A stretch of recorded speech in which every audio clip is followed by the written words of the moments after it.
a welcome to all of you, the students here of the course on Politics of Homelessness. And I think thank you, Kirin, for inviting me and to your class. So I should be speaking for about 20 minutes or maybe less than that or whatever. And if there are any questions or clarifications that you may be having, feel free to ask. Because I think there'll be lots of issues that might come up. So feel free. I think I'll appreciate the questions and clarifications that you may have. And I'll try to be slow, but at times I can be fast. So if you don't understand certain words and all, so please maybe you can raise your hands. So I'll repeat that again. Okay. So just to tell you in terms of my work, I've been I would say in the field of social action for about 45 years, which includes academics, which includes my writings and everything. I've been also I call myself a male feminist. My about 6 books are on women's rights, and one is on the homelessness called Citymakers.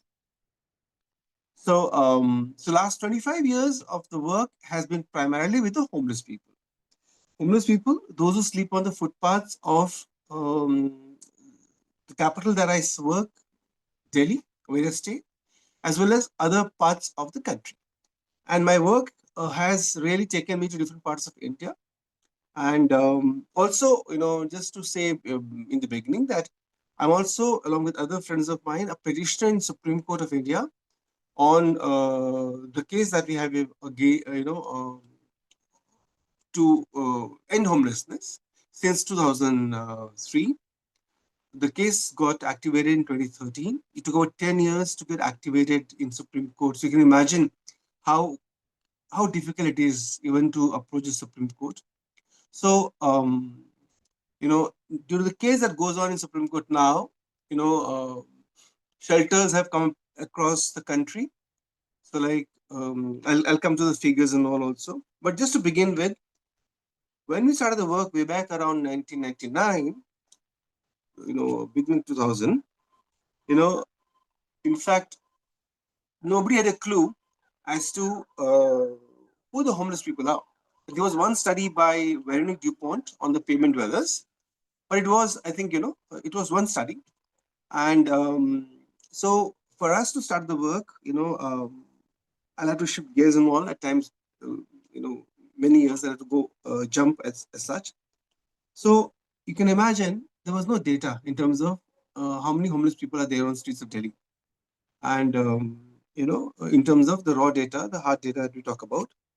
So we started with, our research, and we counted about 54,765 people on streets of Delhi. And we said for everyone counted, one missed because we couldn't go to all the lanes and by lanes of the city as such in the night. So method was that from about 7 in the evening till midnight, we would do the interviews. And from midnight onwards till early morning, 5:30 in the morning, we used to do the head count. Okay. So we maintain that about 100,000 people are there on streets of Delhi. And just to tell you, similarly, there was census happening in 2001 and also in 2011. For 2001, we were part of the census in Delhi. And the figures that came out, like we volunteered with census department, and you'll be shocked to know that, the study that we had done was in 2000. The census was done in 2001, the first initial part. The census gave us a figure of just some 24,466 people on the streets of Delhi, which is just half of the numbers that we counted and a quarter of the numbers that we were saying that there are homeless in Delhi. So census, in a way, we realized in India was a fraud and a farce. Similarly, it was in 2011 that, that time the work expanded to different cities and all. And we had friends from all different parts of the country, Mumbai, Kolkata, Chennai, all these places. And we again found that again, like the homeless are not counted to the exact numbers as such. Okay. So now, anyhow, I think to begin with, so we had done a study. We knew a handful of us could not actually, take this work for ahead. So we called lots of organizations that were working on different issues. Somebody is working on the issues of youth rights, awareness. Somebody on women's rights, environment, toxics, all that, against toxics. So we called all of them, and that's how we built a network of organizations which could work in this area. And I can tell you that, since that point, we have really collaborated with lots of agencies, lots of organizations. And so, you know, um, this work was done as a team. So we built a huge team. Maybe we would have just handful of about 10, 15 people, but the team was larger team of different organizations, different people supporting us. So one thing we realized in the beginning was that we needed to have the media support. So thankfully, due to the work that I've done earlier in various organizations, we had some very good friends in the media, in the national papers of Delhi and India. We had friends. So who started covering our issues, who started covering the issues of homeless people.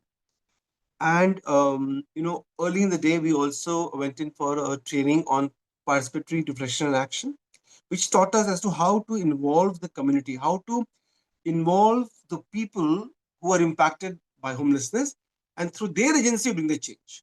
Like remember in the US and other places we talk about, and in the disability sector we talk about nothing about us without us. Okay, nothing on us without us. All that, right? So, right from day one, we started working with the homeless people and started, you know, asking them to join the work and take forward the work. So, so from the research, we got to know that people who are homeless were, in city like Delhi, they were migrants from different places of the country, different states of the country, due to poverty and unemployment. Over 90% had no identification documents, no ration cards, no voter cards, nothing. Okay. And they had not voted for any political party either. So which means they had no voter cards either. So which means in terms of certain dues, certain entitlements, they were bereft of everything. So so we started many actions and all after that. We had a health clinic on the streets of Delhi, Jama Masjid. We started what was a very important program called Night Vigil or Night Outs. That time we used to call that, but we made into Night Vigil. That it was from about 5th of December 2000 we started this program, where from about 9 to 10 p.m. Till about early morning, every Tuesdays and Fridays, we used to be on the streets of Delhi. And our agenda was to be with the homeless people. And we used to move around the city. And that's the point we saw how the police was actually ill treating the homeless. They were being bashed up. And by the way, the study also told us that Capital's Homeless of 2000, the publication, 2001 publication, told us that the biggest and the most, I think, crucial problem that the homeless faced was not just shelters, not health, not food, not water, but police brutality. Like not a single man, a woman, a child, disabled, mentally ill, whatever, would have escaped the sticks of the police people. So, there are a lot of programs that we had also to, talk to police as well, to, have empathic listening exercises with them. We called in groups that were working with the youth, with the colleges as such in Delhi. Like there was a group called Prava that used to work with youth with these programs. So they started joining our efforts of the night vigils and all that we were having actually. And so from a point when we had about barely 10 shelters to begin with, about when we started the work around 99 2000, 21 shelters. These were night shelters, which would open around 7 p.m. and close by 6 a.m. Right? So they were night shelters, which means they were closed in the daytime. It's not 24/7. And you will be horrified to know that there was not a single shelter for women. And Delhi tops in rape, theft, murder, kidnapping since 1993. Okay? So you can imagine a city like Delhi, which is capital of India, about 21 shelters were planned, 19 shelters were constructed, and by 2001, only 10 remained. because many shelters came under, the tube that we have in US or the metro that we call here, and various developments that were going on in Delhi as such. So the shelters got demolished. Okay. Like you have 9/11 in the US, we had 9/11 in Delhi also. When one of the biggest shelter of Delhi, Jama Masjid, was closed and in about a year's time was demolished just to beautify the city. Okay. So, so from that point, when we started working, we realized that there are people working in the night and they require places to sleep in the daytime also. So we started clamoring, asking for 24-hour shelters. Receive 24-hour shelters. And so shelters, not just for men, but for women, for families, for disabled, like that. Okay. And mentally ill, recovering patients, pregnant lactating mothers. So today we have got those many shelters. So from a point when we had only 10 shelters, uh, it came to 30 to 100 to 197 shelters. And during winter months, it goes to about 400 shelters in Delhi itself. Plus we got shelters in different parts of the country, in various other cities as well. I'm focusing on Delhi, but I think any questions you have about the cities, I can come on that also. But just to give an idea, that Delhi is the capital of this country, so that's how we started the work. And the idea of starting the work was that once we learn our lessons, we'll move to other cities. And that's how from Delhi we moved to other cities and took the work to other cities. And today the work is there in various cities. And due to the Supreme Court case, shelters are coming up all across the country. So, I think keeping the time in view, I can just also add here that there were no publications for us to fall back on, no thesis, no dissertations, no research. So we were very particular that every work that we were doing had to be documented. So we had actually a documentation officer in our organization, and uh, so from a time when we had no publication, today we have about more than 100 publications, various reports and monographs, and the book that is the like Citymakers, and that I'd given to Kiran when we met in Chile, in Santiago. So, so we have a whole lot of publications on, and from a point when there was no policy, by about 2013, there was a policy that got framed as National Urban Livelihood Mission, in which there was a shelter component as such, in which it was said that every person should have about 50 square feet in the shelter. So, so that they have a dignified place to sleep in shelters, and the shelters are 24/7 shelters. Okay. So from a point when there was hardly anything to a point, and in all this that we did, I think we involved the homeless people in the struggles. So whether it was protests that were happening, whether it was meetings that were happening, whether it was meeting the government officials or politicians or whatever, the homeless are part of the work that we do. It was not that they were out of it, because the agency is very important. And other thing also, I think I'll come to certain principles of the work that they did. So from a point when they were they were called homeless, census, which is a decadal or decennial census, it's done every 10 years, had a term called houseless. So we was struggling with the word as to what is it that we can really call, because the only way to define a person, a poor person, is you use a deficit vocabulary, which means that something less. So it's homeless. So we started using homeless friends, homeless citizens, homeless residents, and that's why by about 2010, it took us 10 years to come to this term called city makers. And we strongly believe, like as per the UN declaration, UN charters, conventions and covenants, and the UDHR, that's Universal Declaration of Human Rights of 1948, you know, we believe that the homeless people are city makers. They have made the city with the sweat and labor, and they have every right to the city because they come from different places in the country, from villages and other places, and most of them are migrants. They are coming to cities because of not, you know, for the glitter and glamour. They are in cities because of distress which is there in the places that they are staying. The distress could be in terms of unemployment, poverty. could be those calamities, natural calamities, could be man-made disasters like riots, communal riots, and all that take place, lynchings and all that happen. All that goes on, the caste society that India is. So at times the lower caste also ill-treated. So there are many people who come to cities for different reasons. Okay, so they migrate not for glamour and glitter. They migrate because of distress. Okay, so I think this is where, in fact, lots of things we did. We actually had lots of innovations, like in terms of the work. We collaborated with large number of groups and all.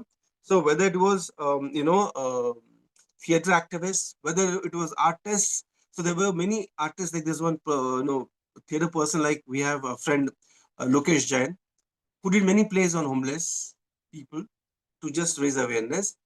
There's a well-known artist, Dalit ethnographer called Savi Savarkar, Dr. Savi Savarkar, who involved us to do night walks with his own artist students, drawing students and all. And we went to streets of Delhi, and the students came back and did paintings trying to capture homelessness. So you can imagine we used every form to talk about homelessness, whether it's art, it was theater, it was films. There's a Bollywood film, it's called Taking a Horse to Eat Jalebis, and it's a full length film. Um, Talking about homelessness as to what the problem really is, about informal sector workers, trying to capture their, pangs, their turmoils, their tribulations, the issues, the trials that they face. Um, you know, the other thing which, also I want to mention here is that, you know, at one extreme, you've got homeless people, at the other extreme is like, you have people who at time are forced to beg, seek arms, like I remember, because I have also come to US and all, and I have seen people on the streets, they would be putting a box there that I'm a, a Vietnamese refugee, or I'm a veteran, please donate and all that, contribute. And there are people in the US and the countries also, they, do support. So, first of all, again, for beggars, we don't call them beggars, we call them destituted people. They are in destitution because no government's entitlement, no government scheme, no government service ever reaches them. Okay. And again, we strongly believe that people are homeless not because of the individual faults, but because of systemic issues. Like there's a policy failure, there's a deficit of concern in the governments, there's deficit of policies and programs as such, and because of which homelessness keeps increasing. Okay, keeps expanding and keeps moving on. So the the case that we had in Supreme Court that helped us rake up the issues. Supreme Court told the governments to put up more shelters and all those. I think so that was one strategy that we worked through. We worked through, the politicians also, like the previous government that we had in Delhi of Chief Minister Arvind Kejriwal. He was also a good friend of ours, and he's supported us with having big, big shelters for the homeless people, having food for the homeless people, having health clinics, and the primary health shelters close to the shelters as such. Uh, Shelters are free, no money being charged at all. So, though we got a different government now, which is the rightist government, I would say, which is, you know, uh, aligned to the federal party as such, uh, governing this country. So, these are early days, I think, in terms of to see as to how things happen. But surely, we are geared to raise the issues if there's any issue, problem as such. So, from a point when there was no policy to a point when the policy came, so that was a good thing. From a point when there were no reports, the reports did come in, the films came in, the publications came in, came in. Supreme Court gave an order for creating a state level shelter monitoring committee in all the cities, all the states. And so I'm also like a state level shelter monitoring committee for Delhi. So we normally monitor the shelters that are running in Delhi. If they're not running properly, we'll ask the government officials to deliver, on the ground. So, I think, I would say that, from a point when they had no voters cards, when civil society was absent in this work, when In fact, people didn't know from where they are, data, media. So the things have changed, surely. People know about it. And today, our media friends, like there's one friend, Ambika Pandit in Times of India, she does a story throughout the year. Now, her juniors are there, they do a story throughout the year. It's not a story of only winter months. The story is 24/7, 365 days. What happens to the homeless people in summer months, in rainy season, in winter months, like that. So from a non-issue, homelessness has become a major issue in India, in Delhi and various cities. So there are many state governments doing exemplary work. Like, in fact, there is, I think, there are groups like Banyan in Chennai doing amazing work, with the mentally ill homeless women. And they have got a home again model, which even the WHO talks about, where through assisted living, about 3 to 4 mentally ill women with a social worker and with a street dog, they take a house on rent and they stay there. And many of them have been staying there for long. Okay. So I think it's a very good model. So I think there are groups that are creating models and engaging with homeless people, men, women, and all in different ways. So, not that things have not happened. I think things have changed, things have worked. And at our end, I would just say that, you know, um, we did get support when, instead of global homelessness, Chicago came in 2015. And I've been to, these meetings in Chicago and, also Scotland, and also, I was invited to be there at UN headquarters in 2020 and talk about the homeless issues and all in the UN. And due to IGH and the working group to end homelessness, UN has come out with policy documents to end homelessness. In fact, global homelessness, uh, asking the state parties to really intervene. So from a local to a national to international, I would say the work has expanded, and people world across now, I think, are talking about it. And in the US also, it's a big issue. And there are friends, like, many friends, with this Lydia, whether it's Julia, whether it's Kirin, and other friends, Gwen, Cassidy, they all are working on this issue. um, and so I think, uh, so even the bureaucrats have, yeah, I think, just to come to this point that, I've mentioned about the beggars and all. Important point to understand that, you know, it's important to understand as to who these people are. So because in when we use PRA techniques, the participatory reflection and action, participatory learning and action techniques, it tells us that we should have people's understanding. The people that we're working with, they should be governing. It's their ideas we should work. So we ask a person who's begging in Delhi streets that, as per you, who's a beggar? This we never do actually. In much of the research that we do, we normally go with the thing in the head that, okay, they are homeless, so they do nothing, they're uneducated, they have problem. But when we ask this person, as per you, who's a beggar? This person said, one who does not want to work is a beggar. We all want to work, but where is the work? We put up something to sell, the municipalities come and confiscate the stuff. So how do we sell stuff? So I think this is an issue which, the thing is, the homeless people might be having small stuff that they might sell. They don't have huge money. So the states should, the countries should, or the cities should support them in also providing them economic ventures and all. That's one. And of course create solidarity, communities which can support each other. That's another.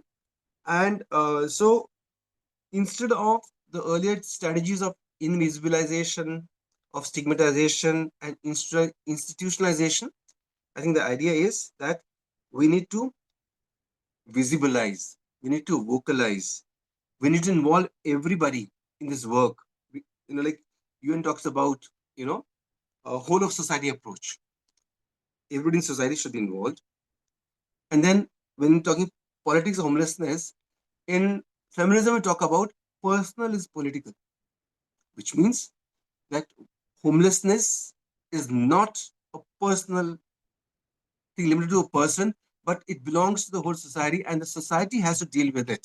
And the personal agonies and all should be shared with the people so that people can come and join and support and work together for its elimination, for its ending. So I think quickly to just wrap up, I want to say that few lessons that we have learned is that you know um, we need to be eternal. I used to use the word diehard optimist. I would say eternal optimists. Never give up. We have to be 100% positive. Then work through networks. Create networks of organizations and people and groups and all that, and work on this issue or maybe any issue. I would say And for us, all issues are our issues. It's not as though like climate change is an issue, women's rights is an issue. You know, migration is an issue, refugees are an issue. Economic empowerment and people suffering poor are is an issue. Water, sanitation, all that is an issue. So anyhow, so then you know how do we collaborate is something very important we need to think about. Tiknehan speaks about interbeing. The relationship between each other is crucial for the work we do. Then compassion. We should be having compassion for each other, for everybody. Having no burnouts is important because this work that we do, at times, when you're doing research and all, when you hear people's agony and all, you can't handle it. So at times, surely, we do require support of counselors and all, and be strong enough to handle our burnouts. Like be careful that it doesn't burn you. That you are charged enough with passion to take control and support people, support this issue, and try to end global homelessness. Then I would say that we need to have an ever expanding zone of influence or circle. You know, then one big thing we have realized is that in this work we have done, we need to build our own redundancies as such. So for much of the work today, if I don't go to the field, the work still happens. The work is happening because there are young activists who are there. There are friends, there are volunteer organizations who have taken this work and they're working. So if I am required for 25 and another 40 years and 50 years for this work, then I think I haven't done the work properly at all. So it's important to bring synergies, build synergies, get lots of people to work together and take this work forward. It's important to walk the talk, not just talk about respecting the people. We also need to also respect them, show them that we respect them, and uh, uh, yeah, and of course involve them. In fact, just to quickly tell you that there's this stuff that I made, which is like you can see, like this is the river of life, like how the work we started from about 99, it went on and expanded, and it's so sorry. In fact, I think maybe I need to do it in a better way so that we can illustrate it. And this was the book that Kirin will show you in the class. This is a recent study that we did on enumerating the homeless in Delhi, where we counted about 1,500,000 people on streets of Delhi, and we say about 300,000 people are there on streets of Delhi. And this is the policy document which called National Urban Livelihood Mission. So in a way, there's lots to show, lots to talk about. I will just stop here for any question that you might have, and feel free because I think maybe while I try to answer some of the questions, I'll be able to expand some more stuff as such, expand more on that. And yeah, I'll just stop here for questions that you might be having. Thank you. Thank you. So much. Now, I just want to say thank you for that presentation. It's really interesting to hear how the beginning of the work started with, even just trying to introduce census counts and accurate data, and how it's spiraled out in that. I love seeing that graphic of the spiral because it really is how things work in political and social action. You see like this kind of cyclical interactive sphere of what happens from the beginning of the efforts. Now, I wanted to make a few points. Well, it was so interesting how you talked about the ways that you tried to bring what you were, finding out from people on the ground, the people with this grassroots lived experience of homelessness, or in other words, the city makers, bringing that into the media and into government documents and planning and into even, like you said, a Bollywood film. That sort of thing is really fascinating. And so I want to ask other students if they have questions as well. You can start putting them in the chat, or you can unmute and ask them. But I'm going to start off with this one question, because today our whole session was supposed to be about public opinion and legal culture.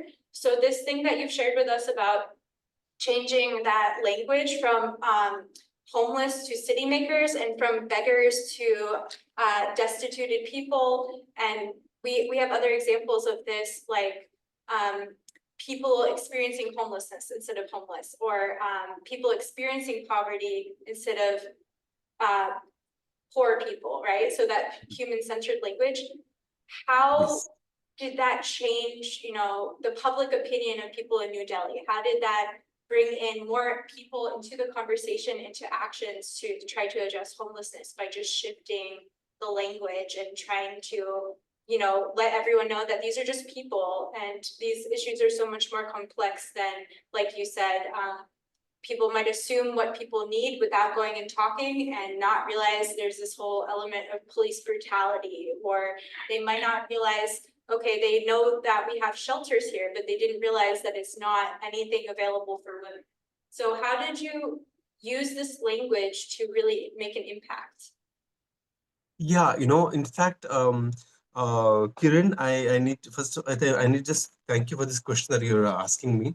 Right? In fact, see, right from the approach that we had with our, Citymaker friends, it was that, like, we were there on the streets, and even to take the pictures and all, to begin with, like, we used to take the permission that can take pictures, because we want to show the world that as to how you are living on the streets of Delhi and all that. And so I would say that, that humility that we had, the compassion that we had, we actually, in fact, approached them with that. And then gradually, like, even because, see, I think talking to them, saying that, you're homeless was like like giving a tight slap on the face, like the language can be so abusive. So we used to, as you said, like people living with homelessness and all. So this is how we also, were uncomfortable with the language that was there actually. And I think the real politics and polemics of language is deficited. That, you don't invest in people, even in terms of language, in grammar, so like it'll be homeless. Do people staying in the homes, do we call them homeful? Why you call them homeless? You know? So I think we need to question these things, and then it was this questioning that we had, constant questioning, that somehow we're not happy with the usage of the terms, because we believe in rights language, the right to shelter, right to housing. We had a belief on housing continuum, that it starts with shelter, and with workers hostels, institute upgradations, and incremental housing, to final title housing, and what in the US and Canada we talk about, or maybe Finland we talk about housing first, right? So it ends at that point. Or here we're talking about, as in US, I think in the developed countries, talking about housing first. So I think terms are very important, not that something is secondary. So if people become the focus of the work, and if I would say, like, people, whether I say is Martin Luther King, who said that injustice anywhere is a threat to justice everywhere. If Gandhi, was around, and Gandhi spoke about non-violence, Nelson Mandela spoke about that. I think these are the people, I would say, these are our mentors who have guided us. And if we are Thich Nhat Hanh, Thai, the Zen Buddhist master, I think these are the people who have guided us, and we could change from homeless to city makers, because somehow deep down we are very uncomfortable with the deficit words, the stigmatizing words that were being used, you know, like, like imagine calling somebody a beggar, you know, it's like you consider the person as a non-entity altogether, you know. So I think so. This was something like the very reason to question ourselves, question our beliefs. And so when we took it up with the media, when we took it up with the government officials and all that, at times they would question us. I remember there was a friend, who said, that Indu, you are calling them city makers. Who are we then? I must tell you, I said we are city marauders. We have benefited from city, so we have eaten the city, and they are city makers. Then I said, listen, we are calling them city makers for a simple reason that if we are not asking for few clouds, we are asking for the entire sky. If we ask for clouds, we'll get a handful of it. But if we ask for sky, we'll get at least something. So hence we are using a word which actually, you know, gives a sense of pride to them, sense of dignity, a sense of equity also, and they'll clamor for it. So I would say that was it. Like, I would say that, and this is something even in terms of our gender studies and all, we use these words, like, like, why you use the word human or person? Because human has got a man and person has got son. And there's a professor, Upendra Bakshi, who told us, like remove man from human and son from person, you get a word huper, Huper, huperhood, hupers. Where there's no man, there's no son. So I think we need to also cleanse a language which is badly patriarchal, language is utterly deficited, which which I would uh, which does pinpricks to the people and humiliates them time and again. That's it. Yeah. Thank you. So much. I always like to talk about politics of language and like the origins of words and things like this, even when it seems like it's not related to politics, it often is. So thanks for that clarification. Does anyone else in the class want to ask a question before we let our guests go?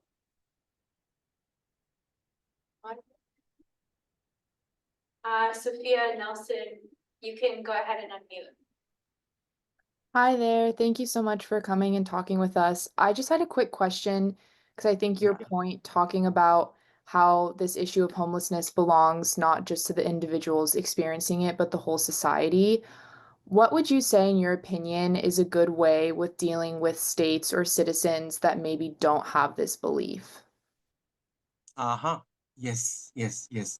I think it's important that, we share this view today. Thankfully, if the mainstream media doesn't talk about it, through our social media, through our Instagrams, through our Facebook, through our WhatsApp, through YouTube, through X and whatever, there are more like blue skies there, in the US. I think so. I would say let's use different mediums. We all can write about it, we all can share with friends as to what we think about, and so that's one way of telling the world around that, who these people are, and you know you also need to understand why they are homeless. It's like you are just one paycheck away being a homeless person. Like Gwen has done this film, if it can happen to me, it can happen to you, which is about homelessness in the US, I think, where she's also interviewed me. I think so. The idea is, like, this is not a particular thing that is going to happen to one person. It can happen to any person. And please, let's not stigmatize about it. Let's find a way to end global homelessness, because it is not person specific, it is system specific. It is the way the economy is wired. It is where the jobs are there. It's where the housing is structured, It's the way the private sector is booming all across and people are losing jobs at times. What's happening, you all know, I don't want to say about it. So there's huge issues in these countries.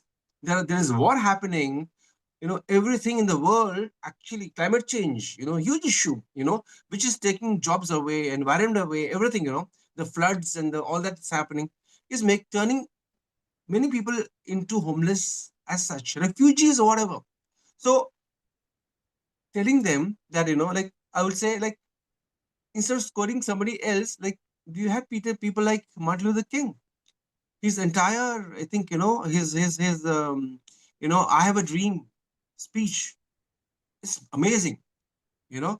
So there are, I would say, people in the US whose stuff we can use. There are friends in the US working to end global homelessness, IGH and all. I think, and you all are there to do this. You're doing their own research. So it's very important to talk to people, and also maybe at times ask them, as to like, why do they think like this? What is the exposure? Because you see, many times I have realized, and we have realized here, that people, since they don't engage with the people experiencing homelessness or poverty or whatever, they have opinions about them. Oh, these are dirty people. But why are they dirty? You know, it's because they don't have amenities. Why don't have amenities? Because the city has, whatever ways have thrown them out.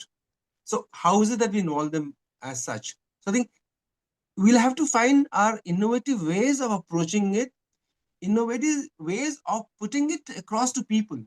And I'll tell you, like, Khalil Gibran in Prophet has got very important, line which where he says, a single leaf turns not yellow without the silent knowledge of the whole tree. A single leaf turns not yellow without the silent knowledge of the whole tree. So if a leaf of a tree has turned yellow, so the tree knows about it. So if a person has become homeless, how is it that a society doesn't know about it? And why shouldn't the society work towards ending homelessness, not criminalizing homelessness, you know, criminalizing homeless people? I think this is happening across the world where it's like, you shoot the messenger, you criminalize the homeless. That's not the answer. The idea is to accept and talk about it, involve everybody, saying that, listen, this is a humongous thing. It's a huge issue, and every small effort is important. Every drop is important to make that ocean big and to solve a particular problem, which is which appears to be difficult. But I would say, if we approach it strategically, if we approach it with concern and compassion and humility, we'll surely find an answer to it.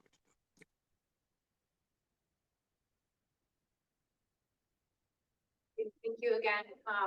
I always honestly get very inspired because you've been doing this work a lot longer than I have, and you still have that passion and, ability to have that 100% optimism and just work as hard as you can in your personal capacity, make connections, make friends, like you said, find out what's going on in the global stage and not just think about, you have to think locally, but you also think globally, and that really changes your ability to maintain passion and move forward. So I appreciate you sharing today with everyone. And I think since it's so late where you are and we've taken so much of your time, we were going to let you go, but the whole class is very grateful for you coming here today. My pleasure. Thank you, Kiran, for inviting me. I loved, sharing whatever wisdom I've had. And last bit, I want to surely share here that, as I close, that all my masters and my MPhils and everything that I've learned, I think it's good that students are learning, they're doing their masters and all that, they're, doing their education. But I want to just tell you here that what I've learned from the people experiencing homelessness or city makers, no book ever taught me that. And all my MA and everything comes to a big zero in terms of what I've learned from the homeless people, my homeless friends, my city makers. So be open to learning. And I think I've become a better human being working with our city maker friends. So similar is it in relation to all of you. I don't know, in fact, with Kiran being there, she's a fantastic person to talk to and a fantastic guide. You all would be also engaged in this work. So all the best and God bless for the work you're doing, for your research and studies. Zindabad. God bless. Thank you.